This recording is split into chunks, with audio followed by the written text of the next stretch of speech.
الرحمن الرحيم الحمد لله رب العالمين والصلاة والسلام على سيد المرسلين محمد وآله وصحبه أجمعين ومن تبعهم بإحسان ودعا بدعوتهم إلى يوم الدين. أما بعد، محترم حضرات، ائمہ کرام اور اس پروگرام میں شریک ہونے والے ہمارے معزز حضرات، یہ میرے لیے بڑی سعادت کی بات ہے کہ آج آپ حضرات سے کچھ باتیں عرض کرنے کا موقع مل رہا ہے.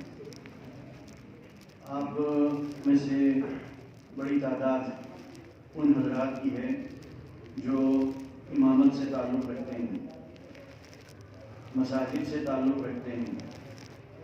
امام کا رتبہ اور امام کا منصب بہت بڑا منصب ہے، اور اس پر جتنا بھی اللہ تعالیٰ کا شکر ادا کیا جائے کم ہے. یہ وہ منصب ہے جو نبی علیہ الصلوۃ والسلام کی اگر سیرت کا ہم مطالعہ کریں تو جہاں آپ کی ایک صفت یہ ہے کہ آپ داعی تھے، جیسا کہ قرآن کریم میں کہا گیا یا ایھا النبی انا ارسلناک شاہدا ومبشرا ونذیرا وداعیا الی اللہ باذنہ وسراجا منیرا. اللہ تعالیٰ نے آپ کو بڑا داعی بنا کے دنیا میں بھیجا. آپ مبلغ بھی تھے، یا ایھا الرسول بلغ ما انزل الیک من ربک. اسی طرح آپ معلم بھی تھے. آپ نے خود فرمایا بعثت معلما، کہ مجھے معلم بنا کر بھیجا گیا. اسی طرح آپ امام بھی تھے. آپ نے اپنی پوری زندگی امامت فرمائی، نماز پڑھائی. تو امام کے لیے یہ بہت بڑا رتبہ ہے جو اس کو حاصل ہوا ہے، اور اللہ کے فضل و کرم سے حاصل ہوا ہے. بہت کم لوگ ہوتے ہیں جو امامت کرتے ہیں. مقتدی تعداد ان کی بہت ہوتی ہے، لیکن سینکڑوں یا ہزاروں مقتدیوں میں ایک امام ہوتا ہے. تو امام نبی علیہ الصلوۃ والسلام نے امامت کر کے اس کا امامت کے مقام اور مرتبے کو بہت بلند فرمایا. تو پہلا تو ہمیں شکر ادا کرنا چاہیے کہ اللہ تعالیٰ نے ہم کو امام بنایا. اگرچہ ہمارے ائمہ حضرات کو خود اپنے اس مقام اور مرتبے کا احساس نہیں، لیکن غور اگر کریں، سیرت کا مطالعہ کریں، صحابہ کرام کی زندگی دیکھیں تو اندازہ ہوگا کہ یہ بہت بڑا مقام اور مرتبہ ہے جو ان کو حاصل ہوا ہے. تو نبی علیہ الصلوۃ والسلام داعی بھی تھے، مبلغ بھی تھے، معلم بھی تھے اور مربی بھی تھے. والذی بعث فی الامیین رسولا منہم یتلو علیہم آیاتہ ویزکیہم. آپ دلوں کا تزکیہ بھی کرتے تھے، دلوں کی صفائی بھی کرتے تھے، آپ دلوں کو اور دماغ کو سنوارتے بھی تھے. تو یہ صفات جو آپ میں پائی جاتی تھیں، اگر آپ امامت کو دیکھیں یہ تمام چیزیں ایک امام میں بھی نظر آتی ہیں. امام نماز بھی پڑھا رہا ہے، امام بچوں کی تعلیم بھی دے رہا ہے، امام بچوں کی تربیت بھی کر رہا ہے، امام محلے میں بات کہہ کر داعی کا فریضہ بھی انجام دے رہا ہے. دین کی بات بتا کر وہ مبلغ کی جو ذمہ داری ہے وہ بھی پوری کر رہا ہے. تو نبی علیہ الصلوۃ والسلام میں جو صفات پائی جاتی تھی وہ تمام صفات ایک امام کے اندر ہمیں نظر آتی ہیں. لیکن امام بھی سارے کام کرتا ہے، لیکن شاید وہ اپنی نیت کو نہیں دیکھتا ہے، اپنا محاسبہ نہیں کرتا ہے، اپنی نیت کو درست نہیں کرتا ہے. وہ یہ کام کر رہا ہے، معمول کے مطابق کر رہا ہے کیونکہ یہ کام امام کرتا ہے. اور محلے کے لوگ، محلے کے جو حضرات ہیں یا جو رہنے والے ہیں وہاں کے، وہ ایک امام کو اس نظر سے دیکھتے ہیں. وہ اپنے بچے بیٹھ اس کے بعد بھیجتے ہیں پڑھنے کے لیے، اس کے پاس آ کر مسئلے پوچھتے ہیں اور اس سے دین کے بارے میں معلومات حاصل کرتے ہیں. یہ سارے کام ہو رہے ہیں، لیکن امام خود نہیں سمجھ رہا ہے کہ وہ کیا کر رہا ہے، کتنا بڑا کام وہ انجام دے رہا ہے، کس کی ڈیوٹی وہ پوری کر رہا ہے، کس کے مشن کو لے کر وہ کھڑا ہے اور کس کے مشن کی وہ تکمیل کر رہا ہے، اس کو آگے بڑھا رہا ہے. تو پہلا کام تو ہمارے ائمہ حضرات کو کرنا چاہیے کہ وہ اپنا محاسبہ کریں، اپنی نیت کو دیکھیں. نیت اگر ان کی نہیں ہے، عام طور پر ہوتا یہ ہے کہ نیت تو خراب نہیں ہوتی ہے، لیکن نیت نہیں ہوتی ہے. نیت آدمی کر نہیں پاتا، وہ اپنے دل کو ٹٹول نہیں پاتا، وہ اپنا محاسبہ نہیں کرتا. وہ اس کام پر غور نہیں کرتا جو کام وہ کر رہا ہے، تو پہلا کام تو ہمارے ائمہ حضرات کو یہ کرنا چاہیے کہ وہ نیت درست کریں کہ ہمیں یہ کام اللہ کے لیے کرنا ہے۔ ٹھیک ہے آپ کو تنخواہ ملتی ہے، لیکن وہ تنخواہ آپ کے اس مقام کو دیکھتے ہوئے کچھ بھی نہیں ہے۔ آپ کی جو حیثیت ہے، آپ کا جو رتبہ ہے، آپ کو جو عزت حاصل ہے محلے میں، تو 1000 2000 4000 5000 یہ کیا معنی رکھتے ہیں اس کے آگے؟ کچھ بھی نہیں ہے۔ آپ کو تو اگر لاکھوں ملیں تو وہ لاکھوں کی کم ہے۔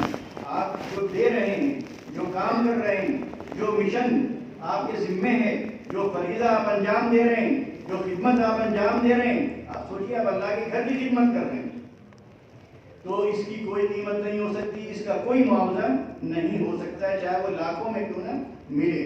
تو آپ اس چکر میں تو نہ پڑیے، رازق اللہ ہے، وہ آپ کو روزی دے گا۔ آپ اس کے گھر کی خدمت کر رہے ہیں، اس کے دین کی خدمت کر رہے ہیں، اس کی مخلوق کی خدمت کر رہے ہیں، تو اللہ تعالیٰ آپ کو کبھی بھوکا نہیں سلائے گا، کبھی آپ مالی طور پر پریشان نہیں ہوں گے۔ آپ رزق کے پیچھے نہ بھاگیے، رزق خود آپ کے پیچھے بھاگے گا۔ آپ دولت کے پیچھے مت دوڑیے، دولت خود آپ کے قدموں میں آ کر گرے گی۔ تو پہلی چیز تو یہ ہونی چاہیے کہ آپ دنیا سے اپنا رشتہ اس طور پر توڑیں کہ آپ دنیا کے پیچھے آپ کو نہیں بھاگنا، دنیا کی طرف آپ کو نہیں کرنا، تو انشاءاللہ آپ کے زبان میں وہ تاثیر ہوگی جو دوسرے ائمہ میں تاثیر نہیں ہوگی۔ تو پہلی چیز تو یہ ہوئی۔ دوسری کہ آپ جو عام طور پر جو شکایت ہوتی ہے ائمہ حضرات سے لوگوں کو، جب آپ اس نبوی مشن کو لے کر آگے بڑھ رہے ہیں، تو آپ یہ بھی ذہن میں رکھیے کہ قرآن کریم میں نبی علیہ السلام کا جو سب سے بڑا وصف بتایا گیا ہے، آپ کی جو سب سے بڑی صفت قرار دی گئی ہے، وہ یہ کہ اِنَّكَ لَعَلَىٰ خُلُقٍ عَظِيمٍ، کہ آپ اخلاق کے بلند ترین مقام پر فائز تھے۔ اور خود جیسا کہ آپ نے فرمایا میں معلم بنا کر بھیجا گیا، جیسا کہ آپ نے امامت فرمائی، ویسے ہی آپ نے یہ بھی فرمایا بُعِثْتُ لِأُتَمِّمَ مَكَارِمَ الْأَخْلَاقِ، میں بحیثیت معلم بھی بھیجا گیا ہوں۔ اس کے ساتھ ساتھ کیا فرمایا؟ بُعِثْتُ لِأُتَمِّمَ مَكَارِمَ الْأَخْلَاقِ، میں اچھے اخلاق حسنہ کی تکمیل کے لیے بھیجا گیا ہوں۔ تو جہاں دعوت ہم نے لی نبی علیہ السلام سے، تبلیغ ہم نے لی نبی علیہ السلام سے، اور تربیت لی نبی علیہ السلام سے، تزکیہ لیا نبی علیہ السلام سے، امامت لی نبی علیہ السلام سے، تو آپ کے اخلاق کیوں نہیں ہم لیتے؟ ہم اپنے کو ان اخلاق سے کیوں نہیں آراستہ کرتے؟ ہماری زبان میٹھی کیوں نہیں ہوتی؟ ہمارے اندر نرمی کیوں نہیں پیدا ہوتی؟ ہمارے اندر وہ محبت اور خیرخواہی کا جذبہ کیوں نہیں پیدا ہوتا؟ ایک صحابی نے فرمایا کہ ہوا یہ تھا واقعہ، یہ واقعات سب ذہن میں رکھنے چاہیے، اس سے آپ سمجھیں گے کہ آپ کو کس طرح زندگی گزارنا ہے اس محلے میں جہاں آپ امامت کر رہے ہیں۔ جب آپ اپنے اندر یہ صفات جمع کریں گے، پیدا کریں گے، تب آپ دیکھیے کہ آپ امام کے ساتھ قائد بھی ہوں گے۔ امامت قیادت کا منصب ہے، امامت کا مطلب رہنمائی ہے، امامت کا مطلب قیادت ہے، امامت کا مطلب سب کی فکر کرنا اور سب کو ایک صحیح راستہ دکھانا ہے اور اس راستے پر چلانا ہے۔ تو اگر امام کے اندر اخلاق نہیں ہے، امام کے اندر خیرخواہی نہیں ہے، اب خیرخواہی کیا چیز ہوتی ہے؟ ایک صحابی گھوڑا خریدنے گئے، سنیے غور سے سنیے، ایک صحابی گھوڑا خریدنے گئے، گھوڑے کے مالک سے پوچھا کیا قیمت ہے؟ اس نے کہا 200۔ انہوں نے گھوڑے کو دیکھا تو انہوں نے کہا نہیں، تمہارا گھوڑا یہ تو 300 روپے کا لائق لگ رہا ہے، یعنی 300 ریال یا درہم یا دینار جو بھی شکتا ہوگا اس زمانے میں، 300 کے لائق ہے۔ اس نے کہا 300 دے دیجیے۔ پھر انہوں نے دیکھا کٹولا، جیسے بقرعید میں لوگ بکرے کو دیکھتے ہیں، کٹولتے ہیں کتنا گوشت ہے، کتنے کلو کیا ہے، اسی حساب سے قیمت لگتی ہے۔ پھر دیکھنے کے بعد انہوں نے کہا نہیں یہ تو 400 کا لگ رہا ہے، کہا 400 دے دیجیے۔ اس طرح وہ بڑھاتے گئے، بیچنے والا نہیں بڑھا رہا ہے، کون بڑھا رہا ہے؟ خریدنے والا بڑھا رہا ہے۔ آپ یقین کریں گے اس پر؟ آپ کہیں گے بیوقوف ہے، نادان ہے، عجیب قسم کا آدمی ہے یہ، اس کے عقل نہیں ہے، اس کے شعور نہیں ہے، اس کے اندر سمجھ، اس میں سمجھ نہیں ہے، بیوقوف بن رہا ہے۔ بڑھاتے بڑھاتے 700 میں خریدا۔ تو ان کے ساتھ ایک صاحب سے پوچھا بھئی یہ کیا آپ نے کیا؟ 200 روپے کا وہ دے رہا تھا، اچھے بھلے 200 روپے دیتے گھوڑا لے کے گھر جاتے، آپ نے وہ 200 روپے کا گھوڑا کتنے میں خریدا؟ 700 روپے میں خریدا. تو انہوں نے کیا جواب دیا؟ انہوں نے کہا بایعت رسول اللہ صلی اللہ علیہ وسلم علی اقام الصلاۃ و ایتاء الزکاۃ و النصح لکل مسلم، کہ میں ابھی نبی علیہ الصلوۃ والسلام کے ہاتھ پر بیعت کر کے آیا ہوں. کس بات پر بیعت کی ہے؟ یہ نماز پڑھوں گا، زکوٰۃ دوں گا اور ہر مسلمان کے ساتھ خیر خواہی کا معاملہ کروں گا. وہ گھوڑا بیچنے والا بیچارہ نہیں جانتا تھا کہ گھوڑے کی کیا قیمت ہے، اسے پتہ نہیں تھا، کبھی اس نے گھوڑے کا کاروبار نہیں کیا. ضرورت تھی، پریشان تھا، گھر کا گھوڑا لا کر منڈی پر بیچنے لگا. 400 روپے کا کتنے کا بتا رہا تھا؟ 200 روپے کا. تو اگر میں 200 روپے کا خریدتا تو کیا اس کے ساتھ خیر خواہی ہوتی یا بدخواہی ہوتی؟ اب ہم سوچیں، ایک چھوٹی سی مثال لیجیے. ہم رکشہ ہی کرتے ہیں، گرمی ہے، پسینے میں شراب ہو رہی، رکشے والا چارباغ جانا ہے، نیا 12 بنکی سے آیا ہے، پہلا دن اس کا رکشے کا، جانتا بھی نہیں کتنے کلومیٹر دور ہے چارباغ. آپ نے کہا کہ بھائی چارباغ چلنا ہے، اس نے کہا چلیں گے. آپ نے پوچھا کتنے پیسے، اس نے کہا جواب دے دیجیے. اب آپ کو کیا معلوم نہیں چارباغ کے کتنے پیسے پڑتے ہیں؟ سب پتہ ہے، لیکن آپ نے کہا اچھا بیوقوف ملا ہے، نیا ہے، 50 روپے پڑتے تھے. آپ نے اس سے کیا کہا؟ 20 روپے پڑیں گے، چلنا ہو چلو. تو آپ سوچیے کتنا بڑا ظلم کیا آپ نے اس رکشے والے پر. آپ کروڑ پتی تھے، ارب پتی تھے، لیکن آپ نے 10 روپے، آپ نے 30 روپے کی بےمانی کی. آپ نے اس کے 30 روپے مارے. آپ بددیانت ہیں، آپ مجرم ہیں، آپ چور ہیں، آپ ڈکیت ہیں، اور اتنے ہوشیار ڈکیت اور اتنے چالاک چور کہ آپ کی چوری پکڑی نہیں جا سکتی.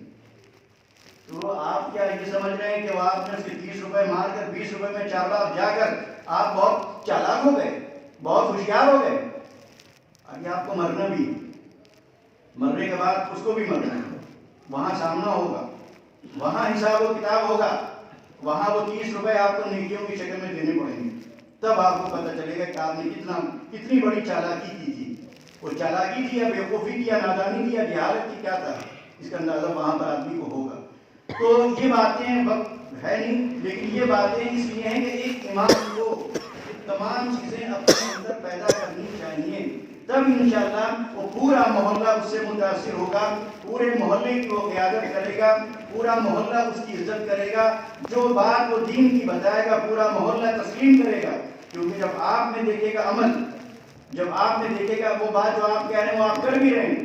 یہ نہیں کہ مسجد کے ممبر پر کھڑے ہو کے گھنٹے کی تقریر تو آپ نے کر دی، لیکن جب آپ باہر نکلتے ہیں تو آپ گالی بھی بک رہے ہیں، آپ بدزبانی بھی کر رہے ہیں، آپ سڑک پہ دروازوں کے سامنے کھڑے بھی ہیں، آپ الٹے سیدھے لڑکوں کے ساتھ گھوم بھی رہے ہیں، سارے کام آپ کر رہے ہیں، اور پھر آ کر یہاں پر امامت کر رہے ہیں. کبھی بھی کوئی خوش دلی کے ساتھ نماز نہیں پڑھے گا، نہیں پڑھے گا، مجبوراً پڑھے گا کیونکہ آپ امام ہیں. لیکن جب آپ کوئی بات اسے کہیں گے نہیں سنیں گے. تو مسجد سے لوگ آپ کی وجہ سے جوڑیں گے، در و دیوار سے کوئی نہیں جوڑتا. مسجد سے دور آپ کی وجہ سے ہوں گے. تو آپ سوچئے کہ اللہ کے گھر سے دوری کا سبب اگر آپ بن رہے ہیں، آپ کی نماز پڑھنے اس لیے نہیں آ رہا ہے کہ آپ کے پیچھے وہ نماز پڑھنا نہیں چاہتا ہے، وہ مسجد اس لیے نہیں آ رہا ہے کہ آپ کو وہ پسند نہیں کرتا ہے، تو کتنی بڑی محرومی ہے. آپ کو تو مسجد سے جوڑنا چاہیے. آپ کے اخلاق ایسے ہوں، آپ کے اندر اتنی نرمی ہو، اتنی محبت ہو، اتنی شفقت ہو، اتنی خیرخواہی ہو، اتنی ہمدردی ہو، اتنی فکر مندی ہو کہ پورا محلہ آپ کا عاشق ہو جائے. تو وہ محلہ مسجد سے جڑے گا. تب اس محلے میں دین آپ کو نظر آئے گا. تب ہر بچہ وہاں کا ایک دیندار، ایک مومن بن کر سامنے آئے گا، اور دوسرے محلے والوں کے لیے وہ اس محلے کے لوگ ایک نمونہ بنیں گے. لوگ کہیں گے ہمیں ایسا امام ہمیں بھی چاہیے، ہمیں بھی ایسا ہی آدمی چاہیے، ہمیں بھی ایسا ہی مقرر چاہیے، ہمیں بھی ایسا ہی استاد چاہیے، ہمیں بھی ایسا ہی امام چاہیے، ہمیں بھی ایسا ہی مؤذن چاہیے. تو انشاءاللہ یہ مسجدیں صرف مسجدیں ہی رہیں گی، یہ مسجدیں تربیت گاہ بنیں گی. یہی مسجدیں جو کام خانقاہوں میں ہوتا ہے، جو بزرگان دین کرتے ہیں، وہ کام مسجد سے ہوگا. مسجد بیک وقت یہاں نماز بھی پڑھی جائے گی، یعنی یہ مسجد بھی ہوگی، یہ تربیت گاہ بھی ہوگی، اور یہ خانقاہ بھی ہوگی. یہاں سے دین بھی ملے گا، یہاں سے اخلاق بھی ملیں گے، یہاں سے روحانیت بھی ملے گی. لیکن اس کے لیے ہمارے ائمہ کو اپنے کو تیار کرنا پڑے گا، اپنے اس مقام اور مرتبے کو پہچاننا ہوگا، تب انشاءاللہ امامت کا صحیح فائدہ وہ پہنچا سکیں گے اور خود ان کو بھی انشاءاللہ امامت کا فائدہ پہنچے گا۔ ان چند باتوں پر میں اپنی بات ختم کرتا ہوں۔ وآخر دعوانا ان الحمدللہ رب العالمین۔ دعا فرمائیں۔ اللهم صل على محمد وعلى آل محمد كما صليت على إبراهيم وعلى آل إبراهيم إنك حميد مجيد. اللهم بارك على محمد وعلى آل محمد كما باركت على إبراهيم وعلى آل إبراهيم إنك حميد مجيد. ربنا ظلمنا أنفسنا وإن لم تغفر لنا وترحمنا لنكونن من الخاسرين. ربنا آتنا في الدنيا حسنة وفي الآخرة حسنة وقنا عذاب النار. ربنا هب لنا من ازواجنا وذرياتنا قرة اعين واجعلنا للمتقين اماما. ربنا فاغفر لنا ذنوبنا وكفر عنا سيئاتنا وتوفنا مع الابرار. ربنا لا تؤاخذنا ان نسينا او اخطانا. ربنا ولا تحمل علينا اصرا كما حملته على الذين من قبلنا. ربنا ولا تحملنا ما لا طاقة لنا به واعف عنا واغفر لنا وارحمنا انت مولانا فانصرنا على القوم الكافرين. اے اللہ ہمارے گناہوں کو معاف فرما، ہماری خطاؤں سے درگزر فرما۔ یا اللہ ہم کو صراط المستقیم پر چلنے کی توفیق عطا فرما۔ یا اللہ نبی علیہ الصلوۃ والسلام کی محبت سے ہمارے دلوں کو معمور فرما۔ یا اللہ ہمیں خیر کا راستہ دکھا۔ یا اللہ ہمیں ان تمام چیزوں سے بچا جو تجھ کو ناراض کرنے والی ہیں اور تیرے غضب کو بھڑکانے والی ہیں۔ یا اللہ ان مسجدوں کی حفاظت فرما، مسجد میں آنے والوں کی حفاظت فرما، امامت کرنے والے کی حفاظت فرما، اس کے پیچھے نماز پڑھنے والوں کی حفاظت فرما۔